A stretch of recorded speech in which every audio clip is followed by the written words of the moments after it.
Hey guys, welcome back to another Clash Royale video. I'm going to be showing you guys the current deck I'm using in Arena 4. So the current deck I'm using is the Minion, the Archers, Minion Horde, Arrows, Fireball, Giant, Baby Dragon, and the Goblin Barrel. The reason why I switched up my deck was because I was going on a losing streak. So I lost 5 in a row, these 5 battles, and decided that the deck I was using wasn't working. So I switched it up, and I was having some success with this deck. So I believe I played around 14 battles, lost 3 of them, and tied 1. So the most recent one I lost was against a level 8 player.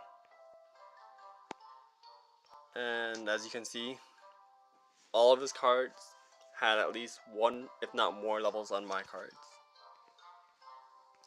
The reason why I chose to use this deck was because the Minion Horde, and the Goblin Barrel can basically induce the opponent to use their arrows or fireball to counter them, and once they do, you can use the other 2 cards as a great way to push.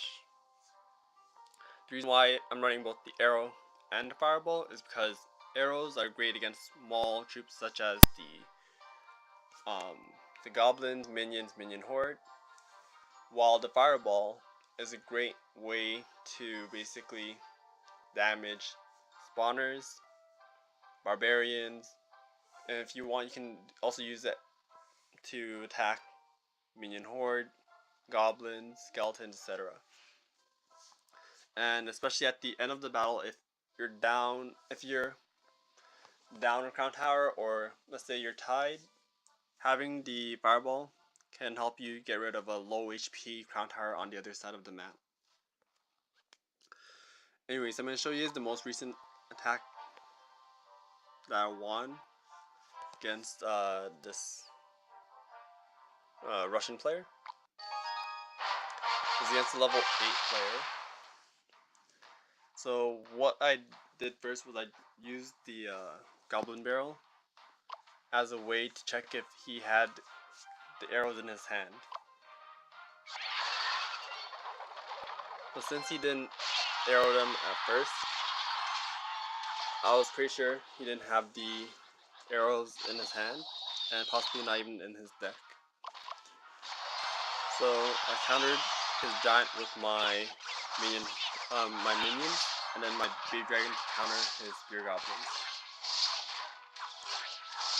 So right here you can see that he used his arrows to counter my minion, and in doing so, now I can use my minion horde to take out his left tower.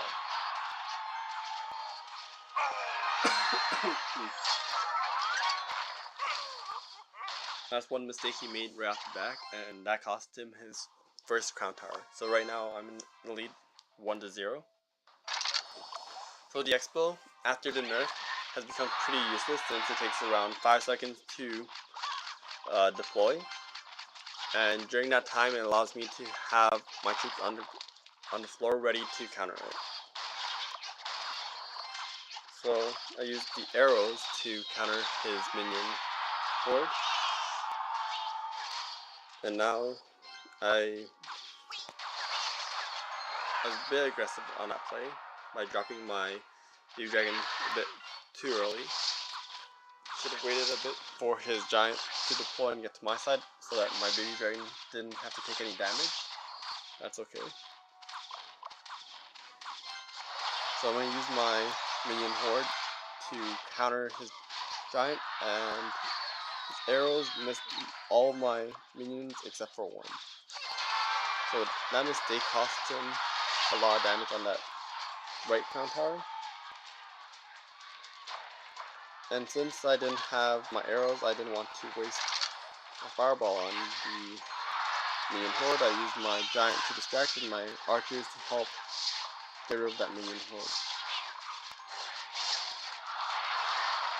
So right now he's trying to get 1 crown tower to push it to overtime. So I have to counter his giant with my minion horde, and they're able to get rid of his giant before taking down my left crown tower.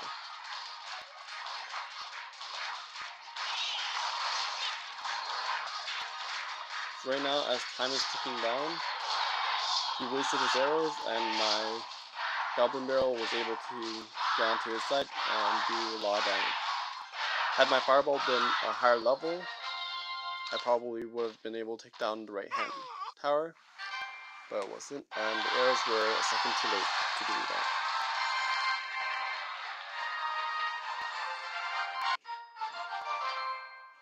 Anyways, let's jump into a live attack, and hopefully this time I'll get another victory and get the crown chest open as well.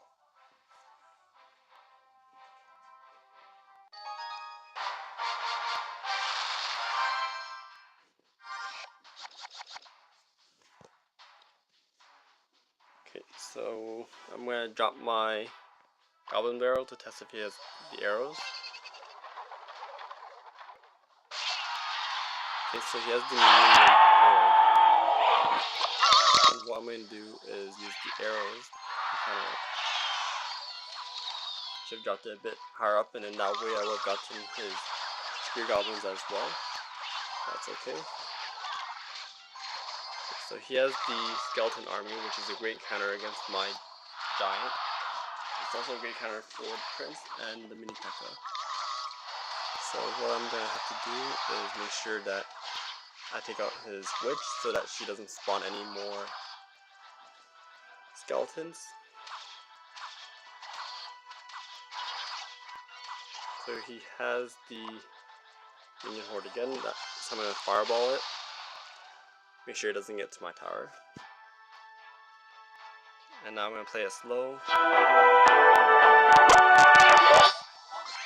And I'm going to probably back him up with the baby dragon. That way I can get rid of the skeleton army.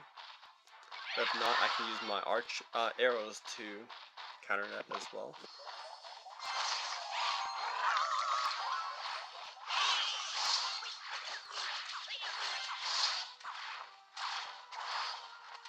That should be enough to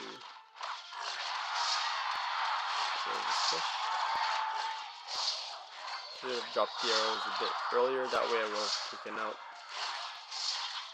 the skeleton army and had my giant fill up. That's okay.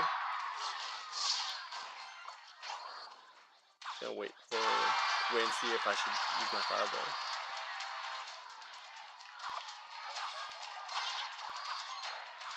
So I'm gonna drop my giant in the front to distract the prince.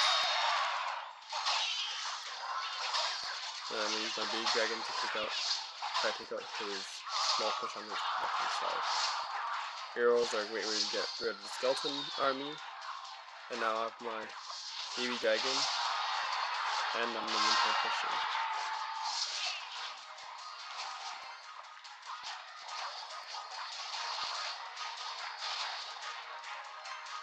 So I'm going to wait a bit, let my elixir build up, and defend my right crown tower, since he's going to try to push for that one, since there's barely any HP left on it.